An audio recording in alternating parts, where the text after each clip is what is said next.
Hello guys, welcome back to our channel BBS pharma. आज हमारा pharmaceutics की unit first का लास्ट पार्ट है। इसके बाद आपकी यूनिट कंप्लीट हो जाएगी। इस यूनिट का लास्ट चैप्टर है पोजोलॉजी। तो चलो शुरू करते हैं।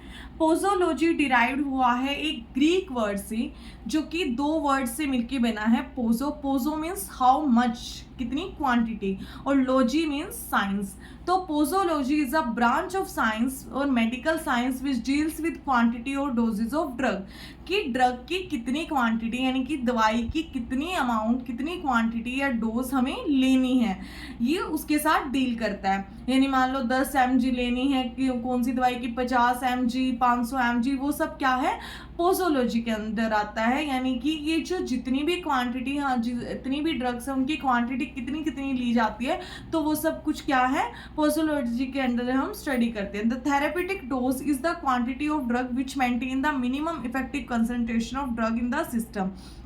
आप मान लो कि आप कोई भी दवाई ले रहे हो, जैसे कि आपने कोई दवाई ली, उसकी 75 mg लेनी है। हम मान लो एस्पिरिन जो है वो हम 75 mg ले रहे हैं, तो इतनी डोज क्या है उसकी काम कर रही है कि यहाँ पे आके उसका 75 mg पे आके वो अपना इफेक्ट शो कर रही है। 70 पे उसने कोई इफेक्ट नहीं दिया, ठीक है, 72 पे आके उसने कोई इफेक्ट नहीं दिया, मतलब कि यहाँ पे आके 60 पे भी उसने कोई इफेक्ट नहीं दिया, 75 पे आके 75 mg डोज जो है वो अपना इफेक्ट शो कर रही है। तो इसका मतलब कि ये क्या है, थेराप्यूटिक डोज, जो कि सिस्टम में जाएगी और अपना काम करेगी।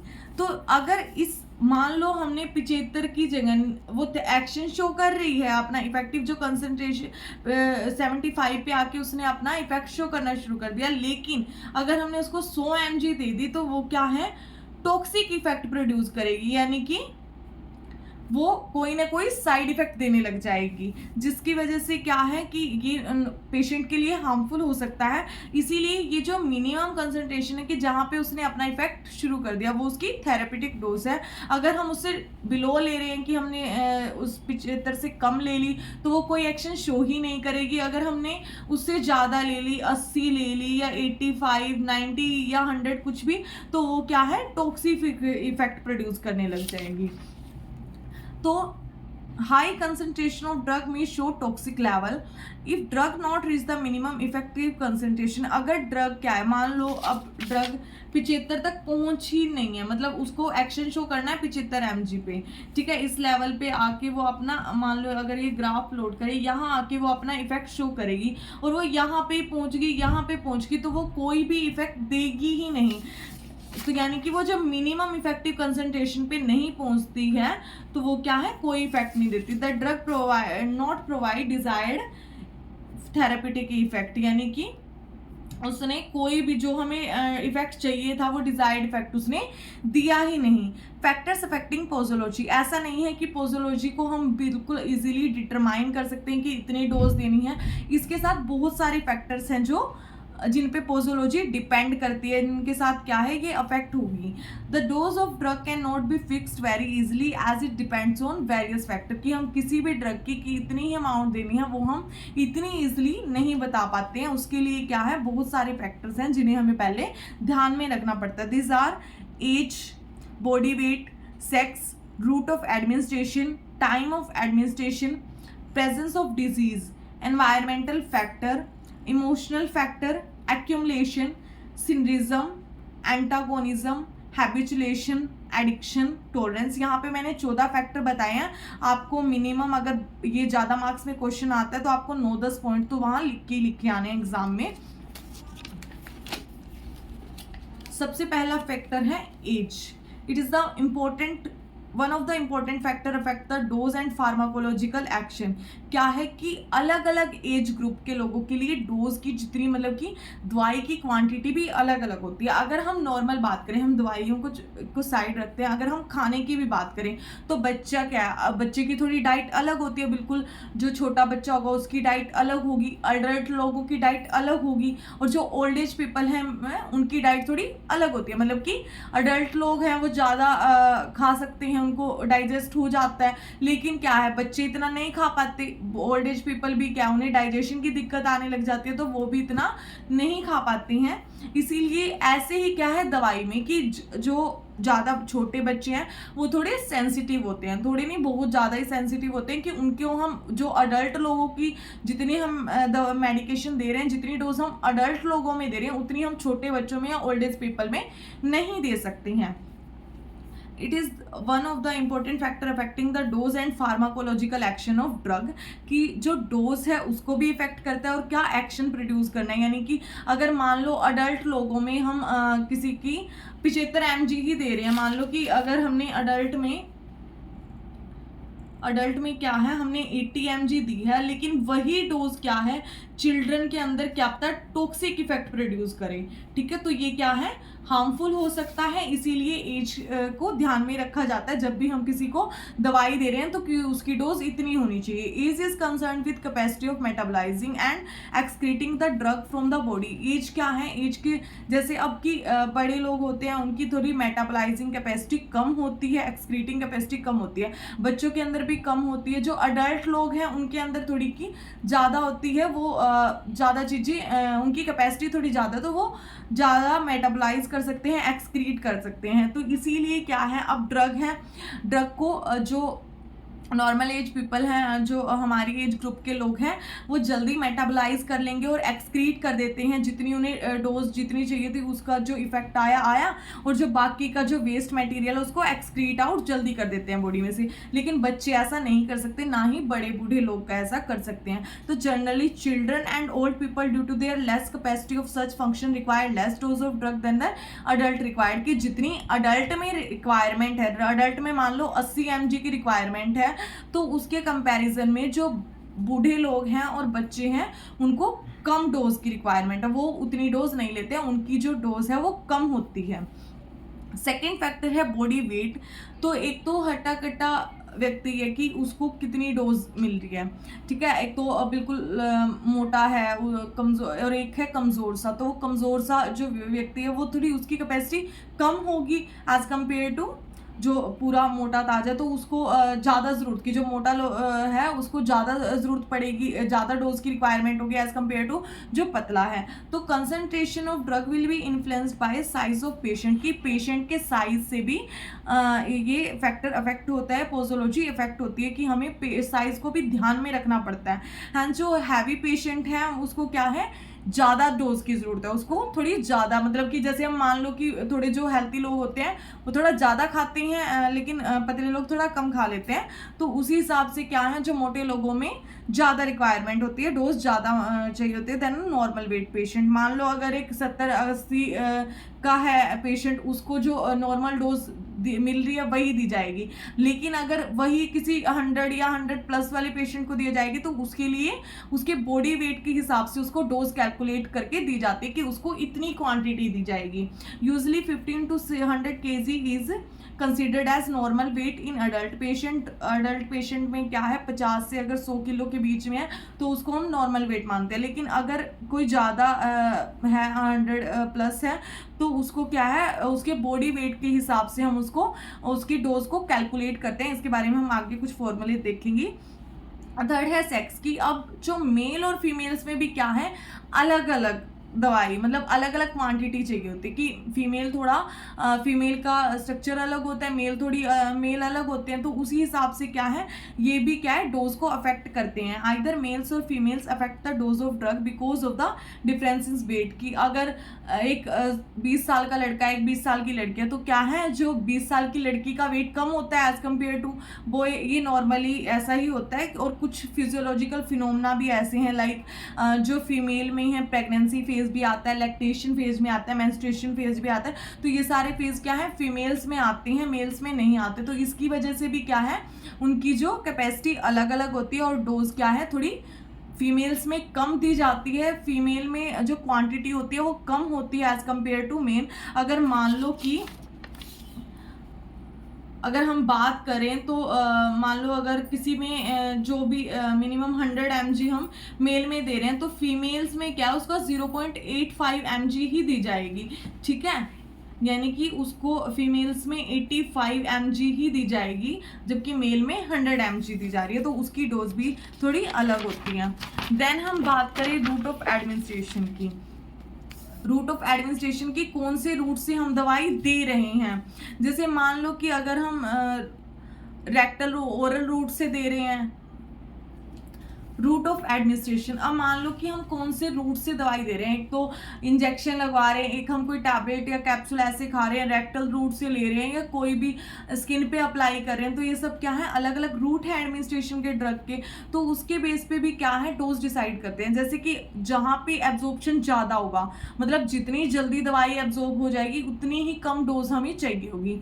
जैसे कि अगर ओरली हम बात करें तो इसमें क्या है, रेट ऑफ एब्जॉर्प्शन सबसे कम होता है, क्योंकि ओरली जब हम कोई टैबलेट ले रहे हैं, कोई कैप्सूल, कुछ भी पाउडर वगैरह ले रहे हैं, तो वो क्या है, थोड़ा फर्स्ट पास मेटाबॉलिज्म से पास होके जाएगा, तो उसके लिए टाइम लगेगा, तो उसमें क्या है, डोज की रिक्वायरमेंट ज़्यादा होगी। यानी कि अगर एब्जॉर्प्शन ज़्यादा है, एब्जॉर्प्शन ज़्यादा होगा तो डोज क्या है, कम हो जाएगी, ठीक है। लेकिन अगर एब्जॉर्प्शन कम है तो डोज हमें ज़्यादा चाहिएगी। यानी कि मान लो ओरल रूट में एब्जॉर्प्शन कम होता है तो उसमें क्या है, डोज की रिक्वायरमेंट ज़्यादा है। उसके बाद जैसे कि अगर कोई हमें जल्दी से जल्दी एक्शन परफॉर्म करना है, या तो क्या करेंगे, इंट्रावीनस रूट से एडमिनिस्ट्रेट किया, इंजेक्शन लगाया जाता है, उसको टैबलेट वगैरह नहीं दी जाती। तो क्या है, there are many routes for administration like oral, rectal, parental route.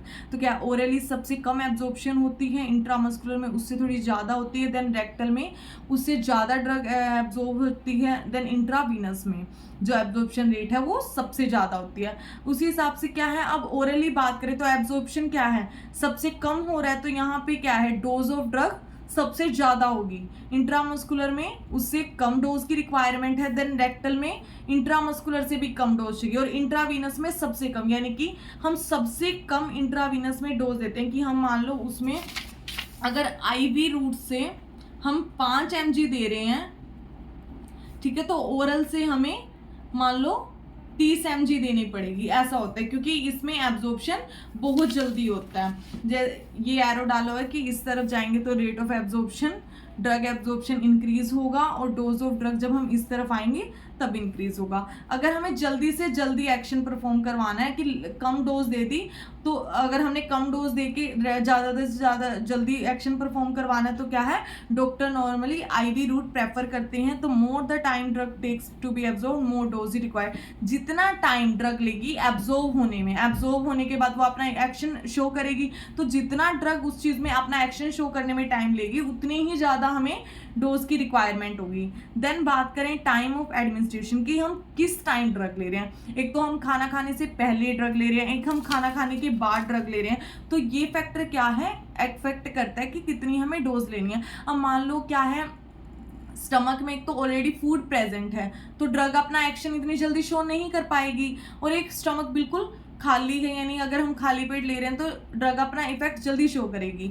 तो time of administration also affect the dose of drug, that is empty stomach और आफ्टर द मील, कि हम उसे खाने के बाद ले रहे हैं या फिर खाली पेट ले रहे हैं। तो drugs absorb rapidly on empty stomach, क्या है, जो ड्रग है खाली पेट जल्दी एब्जॉर्ब होती है फुल स्टमक के कंपैरिजन में। Absorption of drug delayed by presence of food, यानी कि जब जैसे अगर हमारे स्टमक में खाना पड़ा है तो क्या है, जो एब्जॉर्प्शन होगा थोड़ा लेट होता है। इससे क्या है कि ड्रग कई बार क्या होता है, इरिटेशन भी कोज हो जाती है। अगर हम कुछ दवाइयाँ, जैसे अगर हम एक्शन की बात करें कि खाली पेट एक्शन तो ज़्यादा दे रही है ड्रग, लेकिन क्या है, कुछ ना कुछ उसके साइड इफेक्ट भी हैं। कुछ जैसे हम दवाइयाँ मान लो एस्पिरिन या आयरन की टैबलेट हम खाली पेट ले लेते हैं, तो वो एसिडिटी वगैरह भी कर देते हैं, जिससे क्या जलन सी फील होने लग जाती है ना। तो वो सब क्या है, कई बार खाली पेट दवाई लेने की वजह से भी हो सकता है।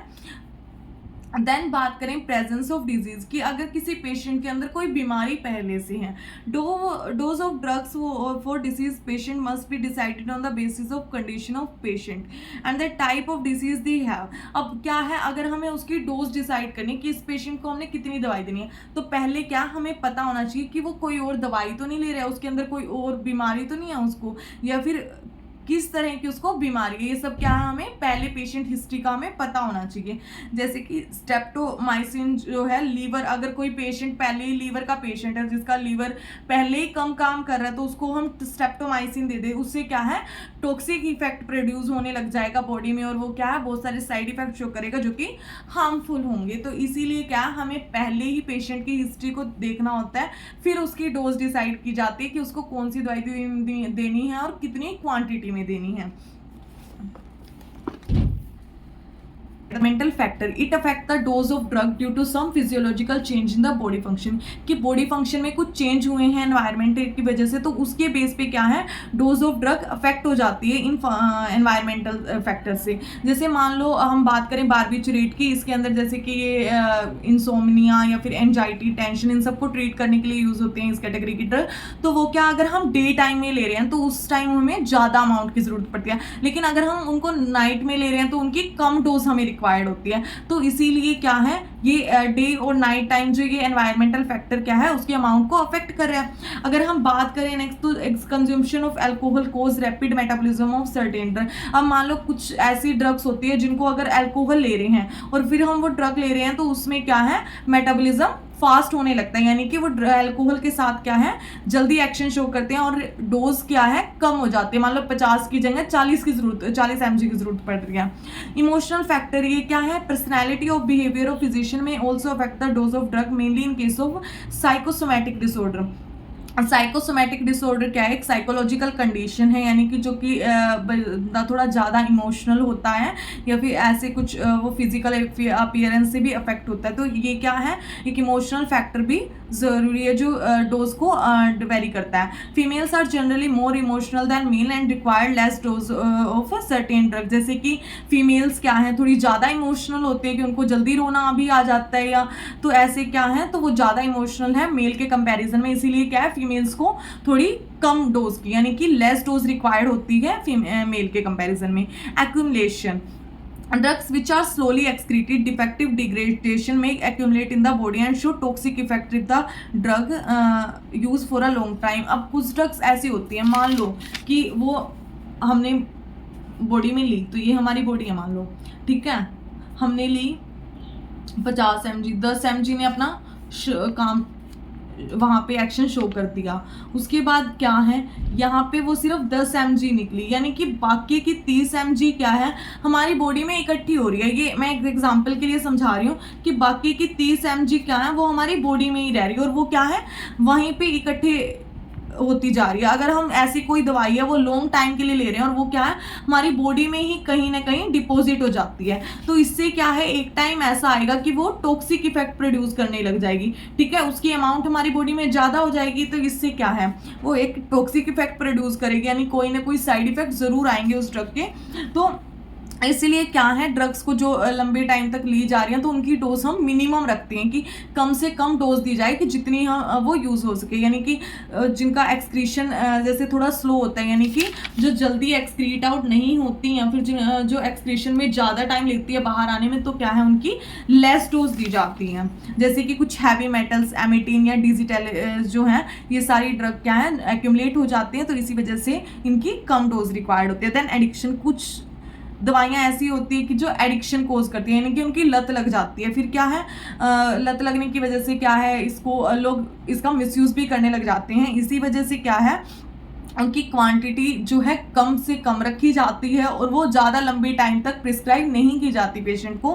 When patient continues to be under physical dependence on drug this condition is called addiction. जैसे कि कुछ लोग होते हैं कि पूरी तरह से अपने ऐसे सोचते हैं कि हम उसके बिना ठीक ही नहीं, फिजिकली वो उस पर डिपेंड रहने लग गए उस ड्रग पे, तो क्या है ये एडिक्शन हो जाती है, इसको कहते हैं एडिक्शन। एग्जाम्पल जैसे कि ओपियम, हीरोइन, मॉर्फिन, अल्कोहल कोज एडिक्शन, ये सारी चीज़ें क्या है अफीम वगैरह, अफीम, गांजा, अल्कोहल, ये सब क्या है एडिक्शन कोज करते हैं। तो इनके लिए क्या है स्पेशल प्रिकॉशंस होती हैं कि इनकी कम से कम डोज दी जाती है, ये स्पेशली जब प्रिस्क्रिप्शन होती है तभी दी जाती है पेशेंट को और ज़्यादा लंबे टाइम के लिए नहीं चलाई जाती।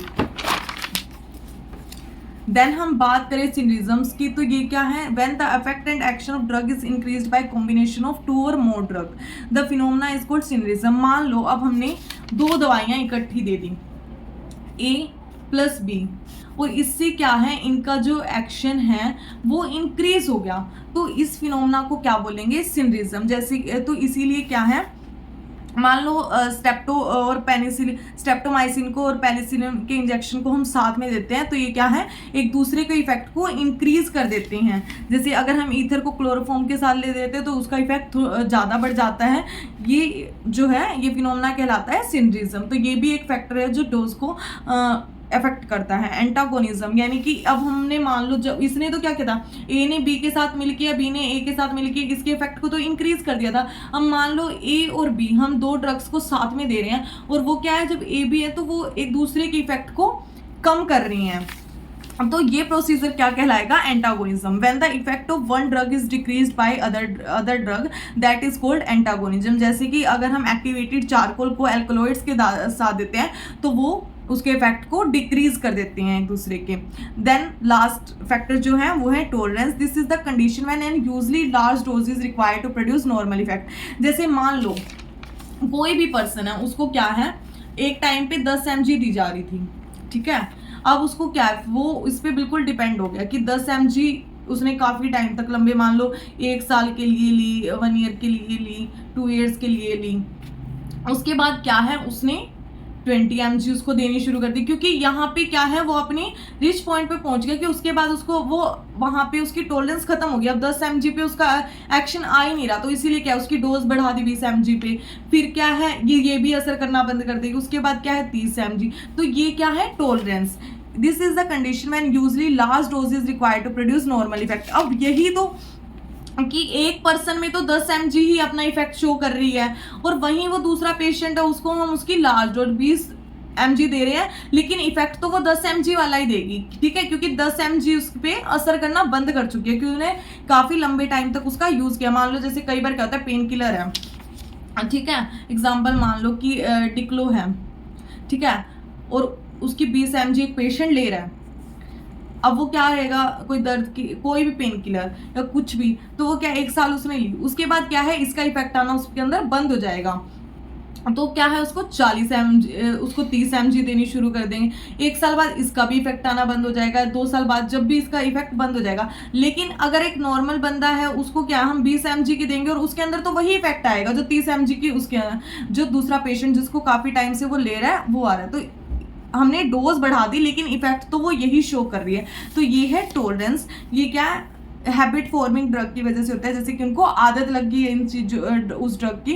टॉलरेंस में भी ट्रू और सूडो को कई बार तो एक्चुअल में होता क्या कि एक्चुअल में उसका इफेक्ट आना बंद हो जाता है, और कई बार क्या है, ऐसा लगता है, मतलब इंसान फिजिकली या मेंटली उस पर इतना डिपेंड होता है कि उसको पता ही नहीं चलता कि वो इतना उसको आदत लग जाती है उस ड्रग की। तो ये क्या है, ये फैक्टर भी अफेक्ट करता है, इसकी वजह से क्या है, डोज बढ़ती है।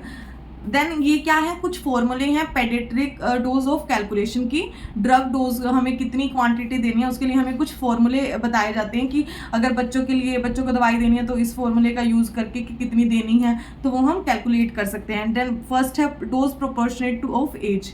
जैसे कि इसके लिए 2 फॉर्मूले हैं, जो चिल्ड्रन जो कि 12 साल से छोटे बच्चे हैं उनकी डोज डिसाइड करते हैं। Young's rule, dose of child हम कैसे फाइंड आउट करेंगे, एज इन ईयर्स। मान लो एक बच्चा है, मान लो कि एक बच्चा है, उसकी एज है 7 साल, तो उसके लिए हम क्या ये वाला फॉर्मूला लगाएंगे। तो डोज कैसे डिसाइड करेंगे, एज इन ईयर 7 साल प्लस 7 प्लस 12 इंटू में अडल्ट की डोज है मान लो 30 mg। तो हम इससे क्या है उसको कैलकुलेट कर सकते हैं, ठीक है। इसको सॉल्व करके जो आएगा उतनी हमें एक चिल्ड्रन के लिए डोज की रिक्वायरमेंट है। देन नेक्स्ट फॉर्मूला है डीलिंग्स फॉर्मूला। इसमें क्या है, dose of child age in year upon में 20, यानी कि अगर मान लो एक बच्चा है 10 साल का और उसके लिए हमने ये फॉर्मूला लगाया, तो डीलिंग्स फॉर्मूला डोज हमें बच्चे के लिए फाइंड आउट करने हैं। 10 साल का बच्चा है, age in year 10 years upon में 20, और एडल्ट की डोज है मान लो 100 mg। तो हम बच्चे को कितनी देंगे, तो इसको हम कैलकुलेट कर लेते हैं। यानी कि बच्चे को उसकी हाफ 50 mg दी जाएगी। डोज बॉडी वेट के हिसाब से भी हमें डोज की अमाउंट अलग अलग चाहिए होती है कि एक खट्टे खट्टे इंसान को तो थोड़ी ज़्यादा डोज रिक्वायर्ड होती है देन एक अडल्ट की डोज के कंपैरिजन में। तो इसके लिए भी 2 फॉर्मूले बताए गए हैं। क्लैक्स फॉर्मूला जो कि वेट इन केजी, मान लो किसी का वेट 50 है और अडल्ट की डोज जितनी भी मान लो 100 mg उसको दी जा रही है, तो इस पर हम फॉर्मूला में यहाँ वैल्यूज पुट करेंगे और हमें पता चल जाएगा कि कितनी डोज हमें उसको देनी है। Dose based on surface area, surface area के बेस पे क्या है, हम सरफेस एरिया जो बॉडी का वो लिख के यहाँ पे अडल्ट को कितनी डोज रिक्वायर्ड है अपॉन में 1.73 मीटर स्क्वायर, इससे हम क्या है जो ओवरवेट पेशेंट है उसकी डोज हम फाइंड आउट कर सकते हैं। तो ये कुछ फॉर्मूले। तो इसी के साथ आपकी यूनिट खत्म होती है और इस यूनिट के नोट्स हमारे टेलीग्राम चैनल पर आपको मिल जाएंगे, जिसका लिंक मैं डिस्क्रिप्शन बॉक्स में डाल दूंगी, तो आप वहां से चेक कर सकते हैं। Thank you everyone.